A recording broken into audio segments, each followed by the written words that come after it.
नमस्कार दोस्तों, touch English में आप सभी का स्वागत करती हूँ। आज का जो टॉपिक है वो है आर्टिकल्स। आर्टिकल्स आपने पढ़े होंगे जिन्हें हम हिंदी में उपपद बोलते हैं।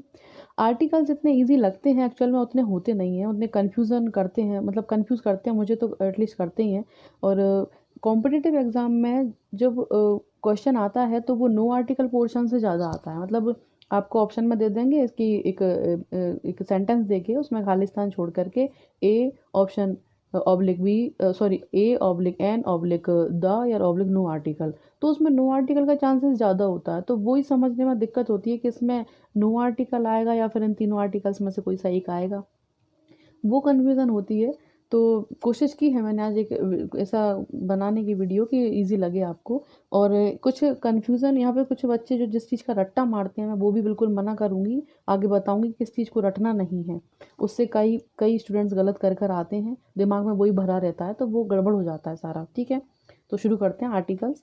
आर्टिकल्स यानी कि उपपद। आर्टिकल दो तरह के होते हैं, एक इंडेफिनिट और डेफिनिट, यानी कि अनिश्चित और निश्चित। अब अनिश्चित आर्टिकल दो होते हैं, ए और एन, और निश्चित होता है द। और ए और एन का जो मतलब होता है वो होता है एक, यानी कि हम ए और एन का या इंडेफिनिट आर्टिकल का जब भी यूज़ करेंगे तो हम एक नाउन के लिए ही करेंगे। एक व्यक्ति हो, एक वस्तु हो, तभी हम ए का यूज़ करेंगे। अगर एक से अधिक वस्तु या व्यक्ति है तो हम बिल्कुल भी ए का यूज़ नहीं करेंगे, क्योंकि इसका मतलब ही एक होता है, यानी कि हम एक ही वस्तु को के बारे में बात करना है या एक ही व्यक्ति के बारे में बात करना है। आर्टिकल का जो सबसे मेन चीज़ होती है वो होती है प्रोनाउंसिएशन, मतलब उसका उच्चारण। अगर आप उसका शब्द का उच्चारण सही ले रहे हैं तब आप बिल्कुल से आर्टिकल सही लगाएंगे। अगर आप उच्चारण ही गलत ले रहे हैं, उसका उस चीज़ को गलत प्रोनाउंसिएशन कर रहे हैं तो वो बिल्कुल सही नहीं लगेगा कभी भी आर्टिकल आपका। ठीक है, तो मैं आपको एक बहुत अच्छा सा कॉन्सेप्ट बताऊंगी और इसमें हिंदी बहुत मदद करने वाली है। देखिए, तो पहले इसको समझिए, इन दोनों में डिफरेंस समझिए कि ओपन अ विंडो और ओपन द विंडो दोनों सही हैं, लेकिन कब ओपन अ विंडो और कब ओपन द विंडो बोला जाएगा ये देखिए। कोई रूम है, उसमें मैं बैठी हूँ, मेरी फ्रेंड्स बैठी हैं, उसमें 4-5 खिड़कियाँ हैं। ठीक है, अगर मैंने अपनी किसी फ्रेंड से बोला मुझे गर्मी लगी कि ओपन अ विंडो, तो अगर वो आर्टिकल का सही यूज़ जानती है तो वो समझेगी कि इसने मुझसे बोला है कि ओपन अ विंडो, मतलब मैं इन खिड़की में से कोई भी एक खिड़की खोल दूँ। इसने डेफिनेट नहीं किया है कौन सी खिड़की खोलनी है, यानी कि वो 4-5 खिड़की में से कोई भी खिड़की खोल देगी। और यदि मैंने उससे अगर बोला कि ओपन द विंडो, तब और उसको इंडिकेट करके बोला, तब वो देखेगी मेरी तरफ कि किस खिड़की को खोलने का बोल रही है और वही खिड़की खोलेगी जो मैंने डेफिनेट करके उसको बताई है। ठीक है, ये डिफरेंस होता है। जैसे कि अ डॉक्टर और द डॉक्टर। यदि कोई मेरी फ्रेंड बीमार है और मैंने उसको अगर सलाह दी है कि consult a doctor, it means कि मैंने उस डॉक्टर से कंसल्ट करने की बोला कि मतलब कोई भी डॉक्टर हो, शहर में कोई भी अच्छे डॉक्टर से कंसल्ट कर लो, मतलब यहाँ डॉक्टर डेफिनेट नहीं है, कोई किसी को भी दिखा लो। लेकिन अगर बोला है कंसल्ट द डॉक्टर, तब मैं उससे ये कहना चाह रही हूँ कि तुम्हारा कोई फैमिली डॉक्टर है जिससे तुम इलाज कराते रहते हो, मतलब एक पर्टिकुलर डॉक्टर की बात चल रही है यहाँ पर, तब यहाँ पर मैं द का यूज़ करूँगी डॉक्टर के साथ। ठीक है, आ और एन का यूज़ सिंगुलर काउंटेबल नाउन के साथ होता है, जबकि द का यूज़ सिंगुलर हो चाहे प्लूरल हो और काउंटेबल नाउन हो उसके साथ यूज़ होता है। ठीक है, तो सबसे पहले हम पढ़ लेते हैं कि इंडेफिनिट आर्टिकल्स जो कि दो होते हैं, ए और एन। अब ए और एन को भी अलग अलग पढ़ेंगे, उससे पहले मैं आपको एक सूत्र बता देती हूँ, एक फॉर्मूला कि कहाँ इस चीज़ से गलती होती है। देखिए, इंग्लिश अल्फ़ाबेट्स में हम 5 वॉवल्स मानते हैं, ए ई आई ओ यू। इन पाँचों को हम स्वर वॉवल्स मानते हैं इंग्लिश अल्फ़ाबेट्स में। और बाकी जो 26 लेटर्स होते हैं पूरे हमारे, और उसमें 21 जो बचते हैं, इनके अलावा उन्हें हम कॉन्सोनेंट साउंड मानते हैं। ठीक है, तो जनरली बच्चों को ये ध्यान रहता है कि ए ई आई ओ यू आना है, अगर ये आता है तो हम जल्द झट से एन लगा देंगे, अगर इनके अलावा कोई और लेटर आता है तो हम ए लगा देंगे, जबकि ये कई बार गलत हो जाता है। बहुत शब्दों के साथ ये गलत बैठ जाता है, अभी मैं आगे बताऊंगी आपको। तो इस चीज़ को आप ध्यान रखिए। यहाँ पर हिंदी आ गई हमारी मातृभाषा। देखिए, यहाँ पर छोटा आ, बड़ा आ, छोटी बड़ी ई, छोटा ऊ, बड़ा ऊ, औ तक, जो हम नर्सरी में पढ़ते हैं, ये हिंदी में जो इंग्लिश में हमारे 26 लेटर्स होते हैं अल्फ़ाबेट्स में, और हमारी जो हिंदी की वर्णमाला है उसमें हमारे जस्ट डबल यानी कि 52 होते हैं, 52। ठीक है, तो हिंदी की वर्णमाला से हम छोटा आ से लेके औ तक इनको वॉवल्स मानते हैं, यानी कि स्वर मानते हैं। और इसके बाद जो भी का, कबूतर का से लेके छत्रक यहाँ तक जो भी जितने भी लेटर्स आते हैं उनको हम कॉन्सोनेंट्स मानते हैं, यानी कि व्यंजन मानते हैं। ठीक है, तो यहाँ पर बस यही कॉन्सेप्ट याद करना है कि आ से लेके औ तक ये 10 स्वर जो हैं, अगर कोई खालिस्तान के बाद खालिस्तान में तो आर्टिकल भरना है, उसके बाद जो शब्द दे रहे हैं, वो जो नाउन दे रहे हैं, उसका उच्चारण यदि बोलने पर ये 10 स्वर में से कोई भी आ रहा है तब हम एन का यूज़ करेंगे। यानी कि वोवल साउंड आने पर हम हमेशा एन का यूज़ करेंगे। और अगर उस नाउन का उच्चारण कॉन्सोनेंट आ रहा है, व्यंजन आ रहा है, यानी कि का कबूतर का से लेके छत्र ज्ञा तक के कोई भी अक्षर से अगर शुरू हो रहा है बोलने में, तो हम ए का यूज़ करेंगे। इस फॉर्मूले को याद कर लीजिए, आपके आर्टिकल कभी गलत नहीं होंगे। अब हम बात कर लेते हैं ए की। ए का मीनिंग होता है एक। When the next word start with a consonant sound, जब उस ए के बाद वाला अगला शब्द जो होता है वो कॉन्सोनेंट से स्टार्ट होता है, यानी कि व्यंजन से स्टार्ट होता है, तब हम ए का यूज़ करते हैं। जैसे कि अ डॉग। अब डॉग जो है, डी जो है, इंग्लिश अल्फ़ाबेट्स में भी कॉन्सोनेंट हो रहा है, और हिंदी के वर्णमाला में भी कॉन्सोनेंट है, यानी कि ड डमरू का, जो कि इनमें से नहीं आ रहा है, इनमें जाएगा। का कबूतर का से लेके ज्ञा के बीच में ये ड डमरू का आएगा, यानी कि ये व्यंजन है, तो हम ए का यूज़ करेंगे। अब फ्रॉग, एफ जो है, इंग्लिश में भी कॉन्सोनेंट है और हिंदी में भी कॉन्सोनेंट है। फा फल का जो इसमें आएगा, इसमें नहीं आएगा, तो आ का यूज़ करेंगे। हट, हा जो है कॉन्सोनेंट है हिंदी में भी, और एच जो है कॉन्सोनेंट है इंग्लिश में भी, तो यहाँ पर भी आ का यूज़ करेंगे। अब सीखने वाली बात ये है कि कब कन्फ्यूज़न होती है हमें इन इन शब्दों को, इन अक्षरों को लेकर। देखिए, जैसे कि अ यूरोपियन, यहाँ पर यूरोपियन बच्चे क्या करते हैं, ई को देखकर उन्हें लगता है अरे ई आ गया इन पांचों में से, यानी कि हमको एन का यूज़ करना है, जबकि ये गलत है। जब हम यूरोपियन बोलते हैं तो हमारे मुंह से ये निकलता है, हम लिख के देख सकते हैं उस शब्द को, तो या निकलेगा, या कहाँ आ रहा है 10 में से, यानी कि स्वर नहीं है ये। या जब हमने लिखा तो हमको इसमें से आएगा, यानी कि व्यंजन में से आएगा, हिंदी वर्णमाला के व्यंजन में जा रहा है। तो हम यहाँ पर इंग्लिश को थोड़ा सा इग्नोर करके हिंदी को थोड़ा सा प्रायोरिटी देते हैं। तो यहाँ पर हिंदी में लिख के या बोल के देख लीजिए करिए आप कि क्या एक्चुअल में क्या साउंड हो रहा है मुँह से। तो यहाँ पर या आ रहा है, या एक व्यंजन है, तो हम आ का यूज़ करेंगे। अ यूनिवर्सिटी, यहाँ भी फट से यू को देख करके और एन लगा देते हैं बच्चे, क्योंकि इसमें से आ रहा है ये। ऐसा नहीं है, हिंदी में तो बोलने में यूनिवर्सिटी जा रहा है, यानी कि या मिलेगा, जो कि हिंदी में व्यंजन आ रहा है, तो हम यहाँ पर ए का यूज़ करेंगे। A 1 rupee note, a one eyed man, अगर हम इस तरह से शब्द आते हैं और हम ओ को देख के जल्दी से हम एन का लगा देते हैं, जबकि ये गलत है। हम जब उसको लिख करके देखेंगे तो वन लिखा आएगा, वाह हमको जो मिला वो का गा गा, क्योंकि मतलब व्यंजन के बीच में से निकल के आएगा, तो यहाँ पर हम किसी भी कंडीशन में एन नहीं लगाएंगे, ठीक है। इस चीज़ को ध्यान रखा कीजिए। You, E W E, you यानी होता है भेड़, तो यहाँ पर ई देख करके हमने जल्दी से एन लगा दिया ना, जबकि हम इसको लिखेंगे तो यू लिखता है, इसका उच्चारण जो होता है वो यू होता है, तो यहाँ पर हम आ का यूज़ करेंगे। पूरा खेल यहाँ पर प्रोनाउंसिएशन का ही है, और प्रोनाउंसिएशन जो भी है मुंह से, उसको लिख कर देख लो कि एक्चुअल में हमने क्या बोला, ठीक है। लिखने पर अलग होता है, और कुछ अक्षर बोलने पर अलग जाते हैं। लिखने पर कभी कॉन्सोनेंट होते हैं, बोलने पर वोवल साउंड करते हैं, और कभी लिखने पर वोवल होते हैं और बोलने पर कॉन्सोनेंट साउंड करते हैं। यही इसमें कन्फ्यूज़न होती है, तो ये कन्फ्यूज़न दूर हो जाएगी। आगे चलते हैं। देखिए एग्जाम्पल लिखे हैं यहाँ पर। Jaya is a girl, Jaya एक लड़की है। अब सिंगुलर काउंटेबल नाउन के पहले अ लगता है, जया एक लड़की है, सिर्फ बता रहे हैं नॉर्मल बात कि हाँ जया एक लड़की है, होगी कोई लड़की Jaya. It is a bench, ये एक बेंच है, नॉर्मल बात बता रहे हैं कि। और फिर यहाँ पर जी साउंड हो रहा है, गर्ल गा गमले का, जो कि व्यंजन में जाता है। यहाँ बेंच बा साउंड हो रहा है, यहाँ पर व्यंजन में जाता है, ठीक है। एडजेक्टिव हो या एडवर्ब हो प्लस एडजेक्टिव हो, मतलब एडजेक्टिव हो या फिर एडवर्ब प्लस एडजेक्टिव हो, तब भी हम ए का यूज़ करेंगे। जैसे कि she is a beautiful girl, girl यहाँ पर नाउन है, कौन सी नाउन है, कॉमन नाउन, और ब्यूटीफुल एडजेक्टिव है, ठीक है। तो she is a beautiful girl, तो ऐसा नहीं है कि हमेशा नाउन के पहले ही आएंगे, एडजेक्टिव से पहले भी आ सकती हैं, ठीक है। या फिर यहाँ जैसे दूसरा लिख लेते हैं, she is a very beautiful girl. अब यहाँ पर नाउन है, उससे पहले एडजेक्टिव है, और एडजेक्टिव की विशेषता बताने वाले को हम एडवर्ब बोलते हैं, यानी कि adverb plus adjective plus noun, ठीक है। तो ये कॉन्सेप्ट दिमाग में मत बिठाना कि नाउन के पहले ही हमेशा लगता है, एडजेक्टिव या एडवर्ब प्लस एडजेक्टिव के पहले भी लग सकता है, ठीक है। She is a very beautiful girl, वह बहुत सुंदर लड़की है, ठीक है। यहाँ पर वेरी एडजेक्टिव था, ब्यूटीफुल एडवर्ब था, ब्यूटीफुल एडजेक्टिव था, गर्ल एक कॉमन नाउन था। एन पर आ जाते हैं।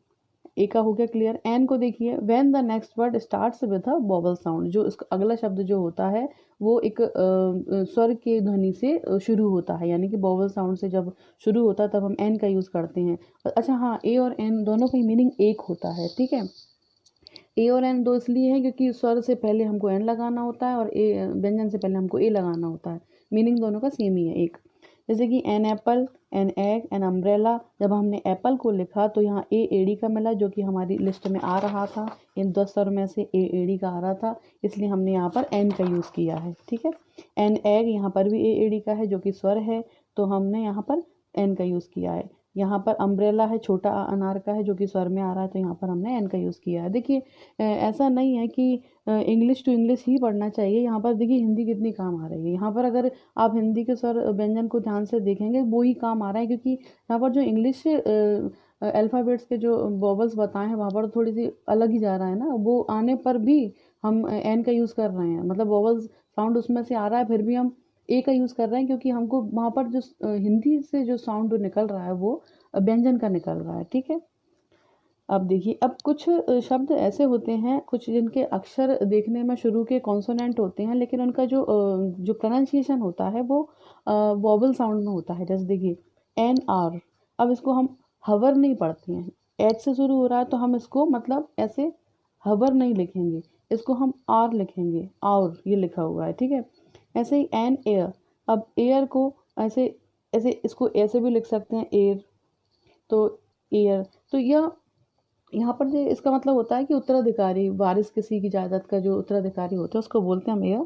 तो लेकिन यहाँ पर साउंड बोलने में यहाँ पर भले एच लिखा हुआ है जो कि इंग्लिश अल्फ़ाबेट्स का कॉन्सोनेंट कहलाता है, लेकिन हिंदी में जब हम उसको उच्चारित कर रहे हैं तो हमें ए एडी का निकल रहा है जो कि हिंदी का स्वर है। तो हम इस पर जाएंगे, इस चीज़ को हम थोड़ा सा इग्नोर करते हैं, हम उसके उच्चारण पर जाते हैं। आप इसका अगर सही प्रोनाउंसिएशन करते हैं तो बिल्कुल सही जब बैठेगा ये। तो यहाँ पर एयर होगा तो इसलिए हम यहाँ पर एन का यूज़ करेंगे। ऑनेस्ट, यहाँ पर हॉनेस्ट नहीं बोलते हैं, इसको ऑनेस्ट बोलते हैं, तो आ मिलता है तो हम एन का यूज़ करेंगे। ठीक है। ये बहुत देखने वाली चीज़ होती है, यहाँ पर बहुत मिस्टेक्स होती हैं, और एग्ज़ाम में अधिकतर इस तरह की चीज़ें ही पूछी जाती हैं कि इनके पहले कौन सा आर्टिकल यूज़ होगा। ठीक है। अब देखिए ये कुछ दिए हैं मैंने, आप पहले एक काम कीजिएगा, वीडियो को पॉज करके पहले इनके आंसर देने की कोशिश कीजिएगा और लिख लीजिएगा। अब मैं यहाँ पर क्योंकि वीडियो कंटिन्यू करूँगी और इनके आंसर बताऊँगी आपको। यहाँ पर देखिए ऑरेंज, ऑरेंज को जब हिंदी में लिख के या बोल के देखेंगे तो ऑरेंज आ मिलेगा हमको, तो यहाँ पर कौन सा आएगा, एन ऑरेंज। यहाँ पर हॉर्स, हॉर्स यानी घोड़ा होता है और हा उच्चारित हो रहा है तो यहाँ ए आएगा। एम एल ए, ये बताइए एम एल ए को जब हम कौन सा आर्टिकल इसके पहले लगेगा, his father is dash M L A, तो क्या होगा। अब देखिए एम एल ए को हम लिख के देखते हैं हिंदी में, एम एल और ए, पहले एम लिखा हमने, यहाँ पर ए एडी का आया हमको, तो यहाँ पर हमको मतलब कौन सा साउंड, वोवल साउंड मिला है, तो यहाँ पर हम एम, और एम को देखा जाए तो इंग्लिश अल्फ़ाबेट्स का ये क्या है, कॉन्सोनेंट है, जबकि बोलने में और लिखने में ये हिंदी का हमको वोवल मिला है, तो यहाँ पर हम एन एम एल ए करेंगे, his father is an M L A. ठीक है। इसके बाद एफ आई आर, अब एफ आई आर को भी हिंदी में लिख के देखेंगे तो एफ, यहाँ पर ए डी का मिला तो यहाँ पर भी एन आएगा। ठीक है। ऑनरेबल, ऑनरेबल के लिए हम आ साउंड आ रहा है हमारा, तो हम यहाँ पर भी एन करेंगे, ये तो बॉबल साउंड हो रहा है यहाँ पर। ठीक है। एयर एस, एयर एस मतलब इसका जो जेंडर चेंज किया, जो मतलब लड़का जो बारिश होता है उसके लिए हम एयर यूज़ करते हैं, लड़की अगर बारिश होती है तो मतलब उत्तराधिकारी होती है तो हम एयर एस का यूज़ करते हैं, तो यहाँ पर वही एन आएगा। यूज़फुल, यूज़फुल में वैसे तो इंग्लिश अल्फ़ाबेट्स के हिसाब से वोवल साउंड लिखा हुआ हो रहा है, लेकिन जब हम इसको लिखेंगे तो यूज़फुल, तो या लिखा होगा या हमारा कॉन्सोनेंट है, इसलिए हम ए का यूज़ करेंगे। S D O, S D O को हिंदी में लिखेंगे तो हमको ऐसा लिखना होगा, और ए जो ए डी का है ये एक क्या कहते हैं वोवल साउंड है, इसलिए हम इसको लिखेंगे।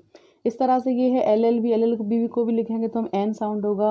होली, होली यानी पवित्र होता है तो हा साउंड हो रहा है, तो यहाँ पर हमें कॉन्सोनेंट मिला। ईयर, इसका बताइए, इसको हम कई लोग ईयर बोलते हैं, ईयर, जबकि हम इसको जब लिखते हैं तो ऐसा लिखा जाता है इसको ईर, तो यहाँ पर ये मिला हमको कॉन्सोनेंट साउंड, तो यहाँ पर आ आएगा। ठीक है।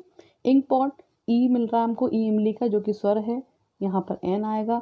आउल में भी शुरू में स्वर आ रहा है तो एन आएगा। आइलैंड में भी शुरू में स्वर आ रहा है तो आइलैंड में एन आएगा। ठीक है। आई थिंक इसमें कोई दिक्कत नहीं हुई होगी आपको। तो एन का यूज़ करते हैं, आ से लेके आउ तक जो भी बॉबल साउंड हमको बोलने में आ रहा है तो हम एन का यूज़ करते हैं। ठीक है। इसमें कोई कन्फ्यूज़न आई थिंक नहीं होगी आपको। अब हम थोड़ा दा को देख लेते हैं, डेफिनेट आर्टिकल। वो इंडेफिनेट थे ए और एन। अब हम द की बात कर लेंगे जो कि एक डेफिनेट आर्टिकल है। डेफिनेट मीन्स मतलब एक डेफिनेट नाउन के बारे में बात होगी तब हम द का यूज़ करेंगे। अब द का यूज़ कब करना है कब नहीं करना है, मेन पॉइंट ये है। कई बार द का यूज़ नहीं करना होता है, काफ़ी रूल्स होते हैं जो हम भूल जाते हैं, मैं खुद भूल जाती हूँ कि ये तो याद रहता है करने वाला, नहीं करना था वो मैं ऑलमोस्ट भूल जाती हूँ। तो देखते हैं। अब सबसे पहली बात है कि द का प्रोनाउंसिएशन सही होता क्या है, द होता है या दी होता है, बताइए। देखिए दोनों उच्चारण सही हैं इसके, लेकिन कब हम द बोलते हैं कब हम दी बोलते हैं ये थोड़ा सा देख लीजिए। जब इसके बाद जो भी नाउन आ रही है उसका साउंड बॉबल हो, मतलब बॉबल साउंड कर रहा हो इसके जस्ट बाद आने वाला नाउन, तब हम उसका उच्चारण जो करते हैं वो दी करते हैं। जैसे कि कोई भी मूवी का एंड होता है तो उसमें लिखा आता है कि दी एंड, द एंड लिखा नहीं आता, क्योंकि एंड जो है, एंड का जो पहला लेटर है ए, तो वो वोवल साउंड कर रहा है, इसलिए हम उसको दी एंड बोलते हैं।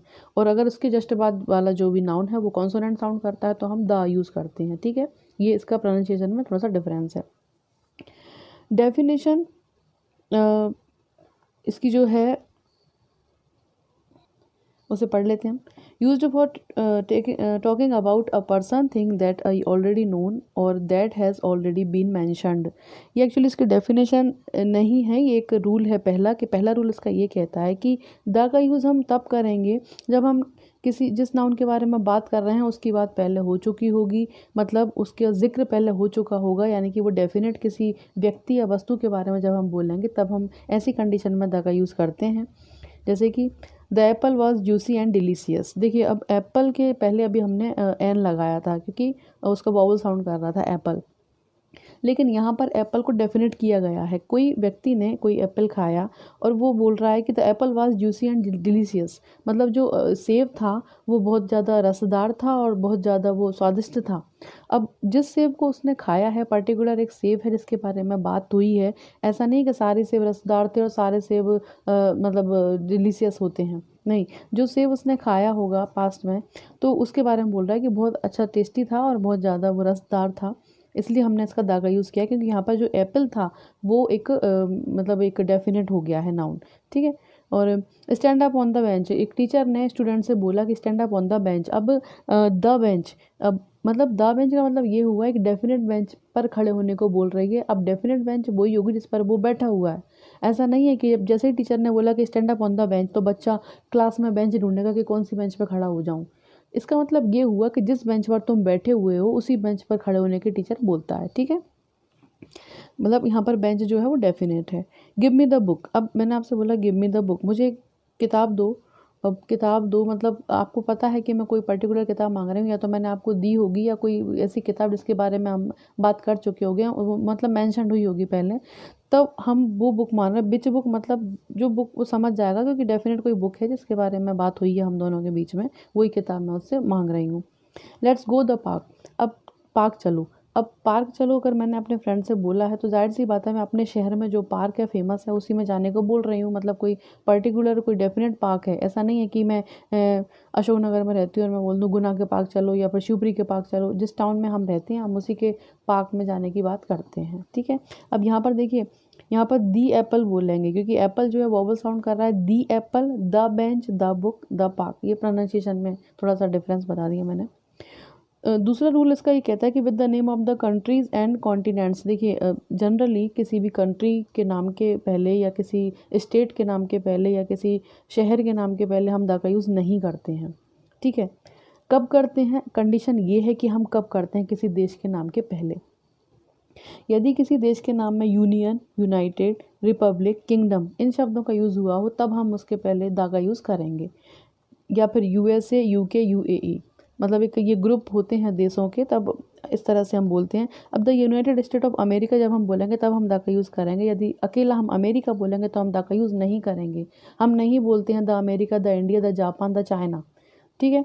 हम जब भी इस तरह से शब्द आते हैं तब हम यूज़ करते हैं, या फिर शॉर्ट में लिखते हैं इनको तब मतलब शॉर्ट में ये यूएई, यूके या यूएई या फिर यूएसए, तब हम द का यूज़ करते हैं, ठीक है।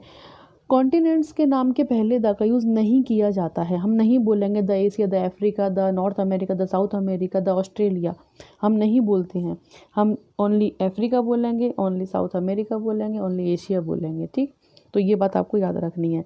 मैंने बोला कि राज्यों के नाम के साथ द का यूज़ नहीं करते हैं। द मध्य प्रदेश, द भोपाल नहीं बोलते हैं हम द पंजाब बोलते हैं, सिर्फ पंजाब। ये एक एक्सेप्शन है, एक अपवाद है, इसको रट लीजिए कि जनरली किसी राज्य के नाम के पहले आर्टिकल का यूज़ नहीं होता है, लेकिन पंजाब के पहले आर्टिकल का यूज़ होता है।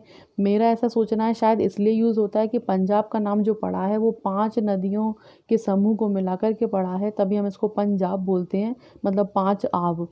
शायद इसलिए इसको इसके पहले आर्टिकल का यूज़ किया जाता है। जो भी है आप इसको एक्सेप्शन समझ के याद कर लीजिए। आगे बढ़ते हैं। माउंटेन्स रेंज मतलब पर्वत श्रृंखला। जो पर्वत श्रृंखला अलग चीज़ होती है, पर्वत अलग होता है। एक पर्वत श्रृंखला पर बहुत सारे पर्वत होते हैं, उनकी चोटियाँ होती हैं। तो यहाँ पर पर्वत श्रृंखला अगर आती है, माउंटेन रेंज आते हैं, तब हम उसके पहले द आर्टिकल का यूज़ करेंगे। जैसे कि द हिमालयाज़। हिमालय जो है वो एक कोई पर्वत नहीं है, एक पर्वत की श्रृंखला है। उस पर बहुत सारे पर्वत हैं, बहुत सारी पर्वत चोटियाँ हैं।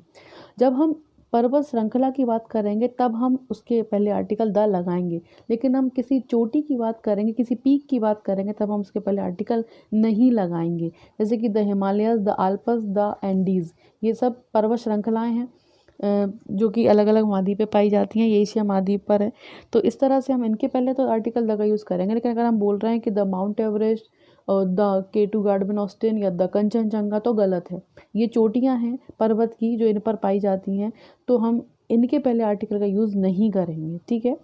तो अगला देखते हैं यूनिक थिंग्स। ऐसी नाउन्स जो बिल्कुल दुनिया में एक ही हैं, उनके पहले हम आर्टिकल द का यूज़ करते हैं। जैसे कि द सन। सन कितने हैं दुनिया में? एक ही सूरज है। ऐसा तो नहीं है कि अमेरिका वालों का अलग सूरज हो, हमारा अलग सूरज हो, एक ही सूरज है।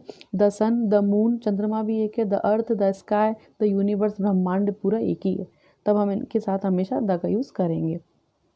लेकिन कुछ नोट समझ के देख लीजिए, उसको एक्सेप्शन मान लीजिए इनको। हेवन, हेल, स्वर्ग, नर्क एक ही हैं। गॉड भी के और पार्लियामेंट भी, ये भी एक ही चीज़ होती है, यूनिक है, लेकिन इनके पहले हम आर्टिकल द का यूज़ नहीं करते हैं। इवन किसी भी आर्टिकल का यूज़ हम नहीं करते हैं। तो इनको आप याद कर लीजिए कि कुछ शब्द होते हैं, और भी कुछ होंगे, मैंने यहाँ पर 4 ही लिखे हैं। नदी, रिवर। जब नदी का नाम बताएं, कोई पर्टिकुलर किसी नदी की बात कर रहे हो, मतलब प्रॉपर नाउन। वैसे प्रॉपर नाउन के पहले किसी आर्टिकल का यूज़ नहीं होता है, लेकिन the Ganga, Yamuna, Nile, the Kaveri, the Godavari, जब हम नदी का नाम बोल रहे हों, क्योंकि गंगा नदी पूरी दुनिया में एक ही है, तब हम इसके पहले हम यूज़ करते हैं आर्टिकल द का। द यमुना, यमुना नदी भी एक है। ब्रह्मपुत्र, नाइल हो, चाहे वो अमेज़न हो, चाहे वो मिसिसिपी, मिज़ोरी हो, कोई भी नदी हो, तब हम नाम उसका बोल रहे हैं, तब हम उसके पहले आर्टिकल द का यूज़ करेंगे। ओशियन, जो हमारे महासागर हैं, उनके पहले भी हम आर्टिकल द का यूज़ करेंगे। The Indian ocean, the Atlantic, the Pacific, इनके पहले हम आर्टिकल द का यूज़ करेंगे। वे मतलब खाड़ी होती है। द वे ऑफ बंगाल, मतलब खाड़ियों के नाम के पहले भी हम द का यूज़ करेंगे। गल्फ़ मीन्स भी खाड़ी होती है। The gulf of Mexico. अच्छा, वे और गल्फ़ में थोड़ा डिफरेंस बताती हूँ। दोनों ही खाड़ी होती हैं, लेकिन इनमें अंतर होता क्या है एक्चुअल में। वे जो होती है थोड़ा सा इसकी गल्फ़ की अपेक्षा थोड़ी सीमित होती है, और प्लस इसका इनका जो दोनों का ही पानी जो होता है वो महासागर में जाके मिलता है। जैसे कि द वे ऑफ बंगाल है, इसका जो पानी मिलता है वो हिंद महासागर में जाके मिलता है। तो इसलिए, और ये स्थल से घिरी रहती हैं, लेकिन ये कम स्थल से घिरी रहती है और ये ज़्यादा स्थल से घिरी रहती है। गल्फ़ जो होती है, एक तो इस थोड़ी सी वे से गहरी होती है, प्लस ये 3 तरफ से भूखंड से घिरी होती है। एक तरफ से इसका जल जो होता है वो महासागर में जाके मिलता है। जैसे कि द गल्फ़ ऑफ मैक्सिको का जो पानी है जो मिलता है, इसमें अटलांटिक महासागर में मिलता है, जहाँ तक मुझे याद है। इस तरह से वे और गल्फ़ में थोड़ा सा डिफरेंस यही है। ठीक है। कैनल यानी नहर, हमारे जो नहरें होती हैं उनके पहले भी हम द का यूज़ करते हैं। द सुएज़ नहर हो, द पनामा हो, द कोई भी नहर हो, तो हम उसका यूज़ करेंगे द का। सी, सागर के पहले भी the red sea, the Mediterranean sea, या फिर ब्लैक सी, तो इनके पहले हम द का यूज़ करेंगे।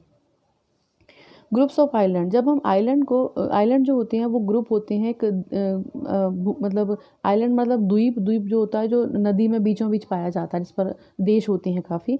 तो जब ग्रुप्स ऑफ आइलैंड की बात करते हैं, द वेस्ट इंडीज़ एक कोई देश नहीं है पर्टिकुलर, ये एक ग्रुप है, द्वीपों का ग्रुप है ये। द अंडमान्स, द निकोबार्स, ये तो सुने होंगे आपने, जो हमारे भारत में ही है। तो ये जो द्वीपों के समूह हैं, जब हम इनको ग्रुप ऑफ आइलैंड की बात करते हैं, तब हम द का यूज़ करते हैं।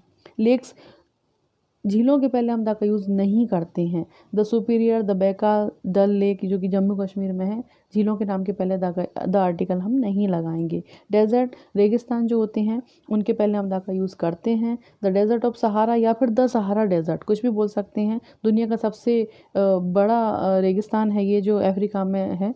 तो चाहे वो द थार हो राजस्थान में जो पाया जाता है, जो हमारे भारत में है, तो कोई भी डेजर्ट की जब हम बात करेंगे, कोई भी मरुस्थल या रेगिस्तान की हम बात करेंगे, तब हम द का यूज़ करेंगे।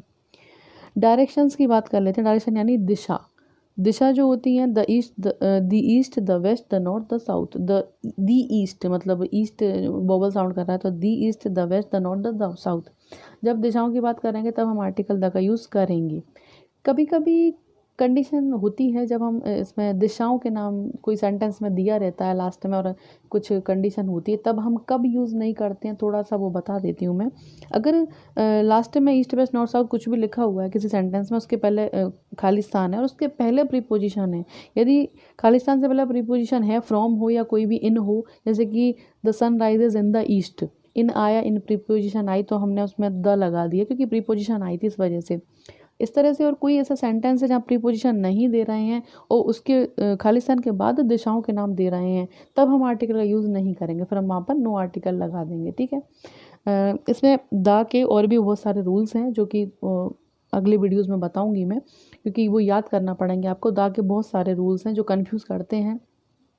थोड़ा सा दिमाग को थोड़ा सा ज़्यादा प्रिपेयर करके इसको कोशिश करना ही टफ़ लगता है, मुझे भी लगता है। द वाला पोर्शन ही टफ़ लगता है, ए और एन में ऐसा कुछ नहीं है। तो आगे द के जो आगे रूल हैं मैं आपको अगले वीडियो में बताऊंगी। तब तक के लिए थैंक यू।